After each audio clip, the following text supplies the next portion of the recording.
My name is Cecilia Peña, and I am standing here in the Peña Adobe, and I am actually the 5th generation Peña from the people who originally came here. The original people who came was this family here, was Juan Felipe Peña and his wife Isabel. Juan and Isabel were actually cousins. They were cousins because on their Armijo side. So originally, my great-great-grandfather was Juan Felipe Armijo de la Peña. She was also, we believe, born in Armijo. This created a lot of confusion when we were working on our genealogy, but it's true they were somehow distant cousins. We were told as children that these two people were 100% Castilian Spanish. Well, given that I was a blonde-haired little girl with very light-colored skin, I got the most wonderful attention when I was a kid, going up to the blackboard and writing my pretty name with the N over the N and saying, I am Castilian Spanish. But as I got older, I started wondering about our family. How could we really be Castilian Spanish? It didn't make any sense to me. Particularly when I heard that my great-great-grandfather and great-great-grandmother were born in New Mexico, and it was likely that the family had been there about 200 years. So now I was really confused. How could this possibly be?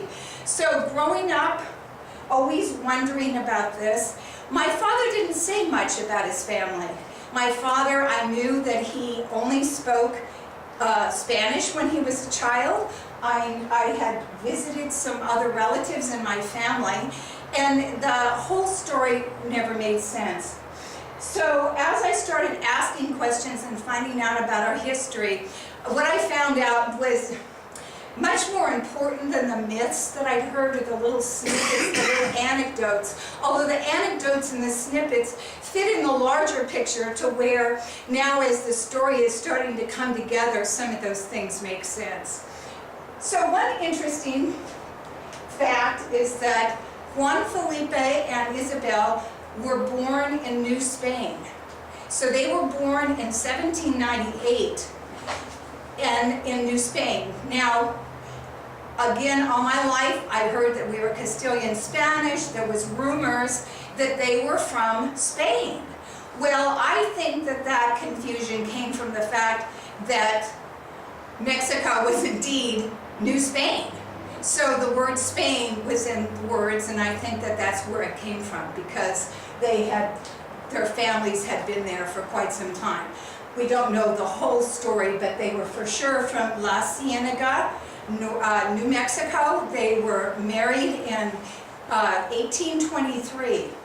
And in 1839 or so, they started making arrangements, Juan Felipe did, to come here. Now, in La Cienega, if you've ever seen pictures of New Mexico is a completely different place than this.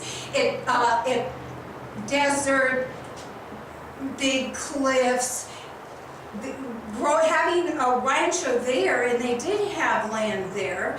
They were people considered elite there. Had a hard time tending their cattle because of the climate.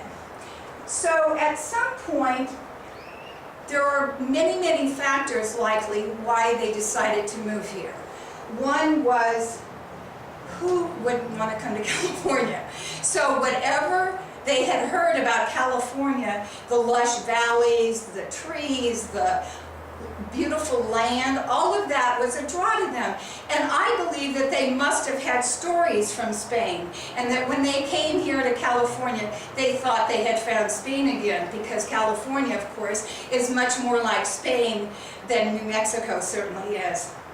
But they had feelers out. These people, again, had money. Politics were difficult during the time that they left there. The Alamo was to happen in a couple of years. The United States was already encroaching upon New Mexico territory. My grandfather, their name was Armijo. Armijo was the name of the governor of New Mexico at the time. So maybe there was something political in their leaving.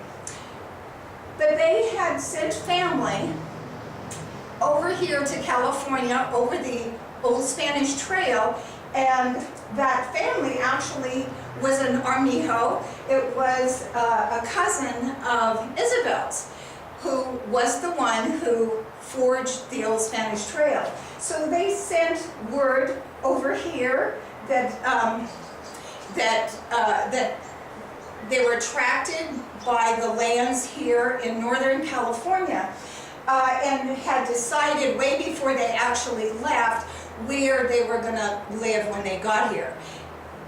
So that family picked up and left all of her possessions. I often think about my grandmother having to leave everything that she had there and come on muleback here. But she did, and they walked. They actually walked from New Mexico to Vacaville. Maybe they took some wagons in California, but for the most part, on the trail from New Mexico to California, they were walking. They came with their 6 children. We don't have any photographs of them when they first came. There wasn't a photographer there, so we have no idea what these people looked like when they first came. But they were children. So this couple, who were in their 40s, early 40s, they were born the same year in 1798, and their 6 children.